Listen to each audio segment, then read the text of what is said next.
Eu não sei se vocês viram aquele filme Gifted Hands, que tinha um cara lá, né? Que era um preto que fez medicina e era um puta de um cirurgião e tava lá disputando uma vaga no hospital americano para ser médico lá, cirurgião, né, titular do serviço.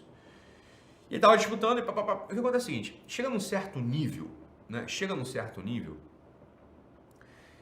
que as pessoas são muito iguais, muito semelhantes. Assim, olha, francamente falando, dependendo do nível de contratação que você vai fazer com alguém, né? Você tem dois super advogados. Tem um nível que o saber técnico, o conhecimento técnico do sujeito acerca do assunto que ele domina, acerca daquilo ali que ele faz. Então, por exemplo, um contador, sei lá, um médico mesmo, um advogado, né?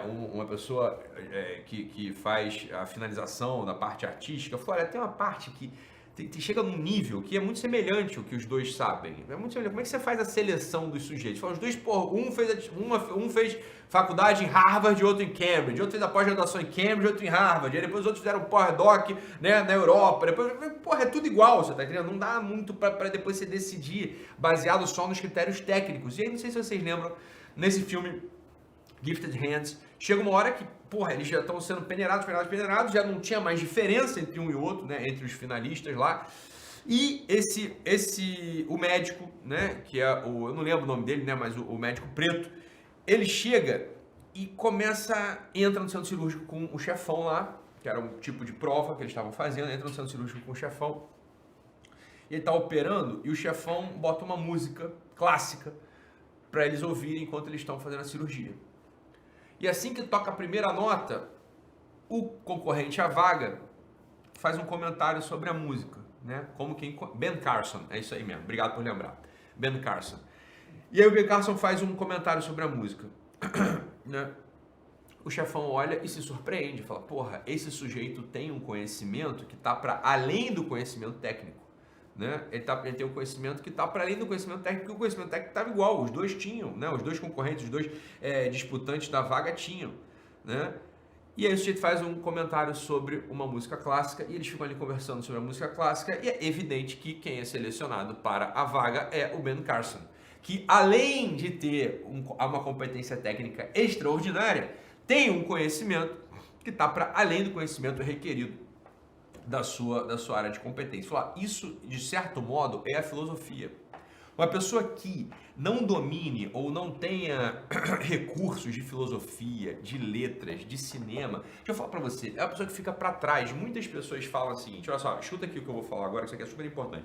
Muitas pessoas são tímidas, por exemplo, né? E aí começam a namorar e não sabem o que falar na família do namorado, não sabem o que falar exatamente na família do noivo, não sabem o que falar na roda de amigos do namorado, não sabem o que falar na roda de amigos da namorada. E fica lá, o cara fica lá meio paradão, fica rindo assim do que os outros estão falando, ou então a menina fica quietinha assim, né, rindo do que os outros estão falando também. Tudo bem, porra, tem uma coisa chamada personalidade, temperamento, tem pessoas que são mais tímidas, mais fechadas mesmo. Isso é uma coisa. Outra coisa é a pessoa não conseguir falar, não conseguir se posicionar, não conseguir entrar numa roda, não é se posicionar no sentido de, minha ideia, foda-se a tua ideia, mas ser uma pessoa simpática, o small talk, entenda, o small talk, essa coisa dessa conversa trivial, essa conversa amena, que faz as pessoas gostarem de estar ali ao seu redor, é uma arte, você tá entendendo? Existem livros, inclusive, em inglês, que ensinam a porra da arte do small talk. O small talk é uma arte, o small talk não é falar assim sobre, não é falar mal dos outros, isso aí não é small talk, isso aí é falta de educação.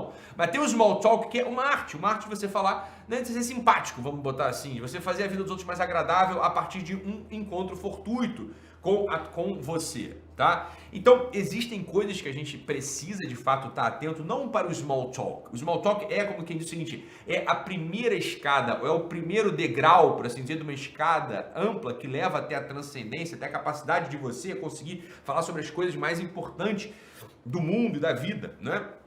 Te tira do império, por assim dizer, da matéria, do império dessa trivialidade tosca e corriqueira e opressiva que é a decomposição de tudo quanto se vê. Mas é óbvio, né? Isso aí é uma coisa mais óbvia. Então, para muitas dessas pessoas que são tímidas, Muitas dessas pessoas que são encolhidas em rodas de amigos, em rodas, né, de parentes, etc., você pode ter certeza que não é exatamente a tua personalidade ou o teu temperamento que estão em jogo.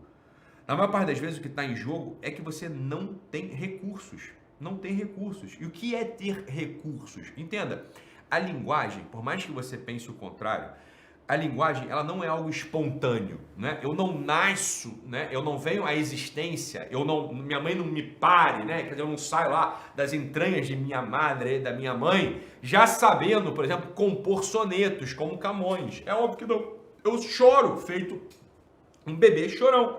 E depois, claro, eu vou adquirindo alguns recursos linguísticos, poucos, que é o que você tem provavelmente, são poucos recursos linguísticos que faz com que você consiga se comunicar minimamente para que as suas necessidades básicas sejam atendidas e para que você tenha algum domínio técnico mínimo daquela área mínima na qual você está instalado. Então entenda, você está muito longe de dominar a linguagem, né? Por isso que quando você está numa roda de amigos que falam, você se sente oprimido na maior parte das vezes. Por que você se sente oprimido? Porque você não domina a linguagem. Aquilo para você é algo estranho. Né? Você tenta falar uma primeira vez como se estivesse no ambiente doméstico ou no ambiente profissional. As pessoas não te dão ouvidos. Por quê? Porque você não está nem no ambiente doméstico, nem no ambiente profissional. Ora, no ambiente doméstico, as pessoas te ouvem porque elas te amam, você está entendendo? As pessoas gostam de você.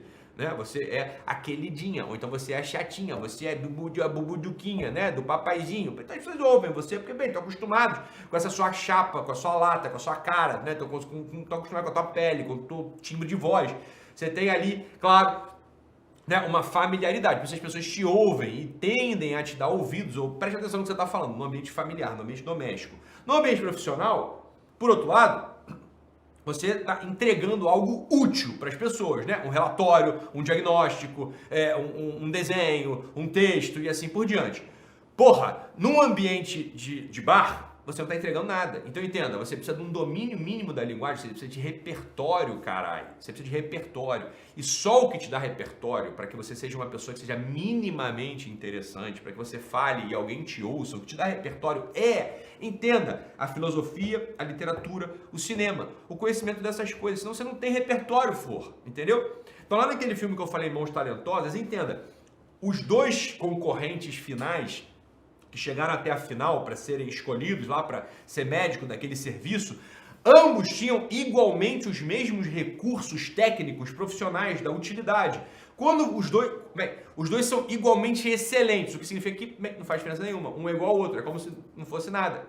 O que faz com que um sujeito vença e o outro perda, com que o outro perca? Repertório. Um deles tinha mais repertório do que o outro, porra. Um deles sabia sobre música clássica, né? São essas as coisas, né, que fazem com que você se sinta mais seguro, com que você seja de fato mais interessante, né? É óbvio que é isso. Ter repertório é importante para burro. É uma coisa que você não pode deixar passar, assim, falar, isso aí tanto faz. Olha, filosofia é uma das coisas que te dá muito repertório, não só para você fazer o small talk do bar, também te ajuda, mas te dá repertório, meu filho, para você lidar com as situações da vida, seja as situações mais corriqueiras e triviais, até situações mais complexas. Situações triviais, né, como, por exemplo, fumo ou não fumo, eis a questão. Até situações muito complexas, como, porra, dou a minha vida, dou meu rim para alguém que precisa ou não dou, eis a questão, né? Então pronto, filosofia serve para isso.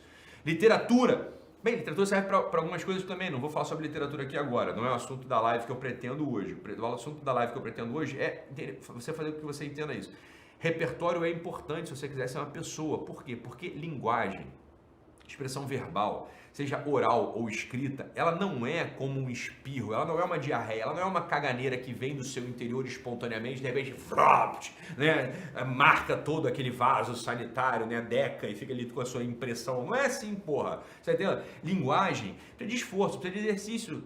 Você tá entendendo? Precisa de atenção. Se você não se esforça para estar atento, se você não se esforça para recolher o que você conseguiu capturar, meu filho, você é uma pessoa que é como se fosse uma tábua rasa, por assim dizer. Você não é interessante, porque você não tem recursos, você não tem repertório. Algumas pessoas raras vão gostar de você pela sua cara. Algumas pessoas raras vão gostar de você pelo seu tom de voz. Algumas pessoas raras vão gostar de você pelo seu toque, pela sua pele. Mas entenda que isso ainda é muito pouco. Não adianta querer falar diferente. Isso é muito pouco pro que se espera, porra, de um ser humano.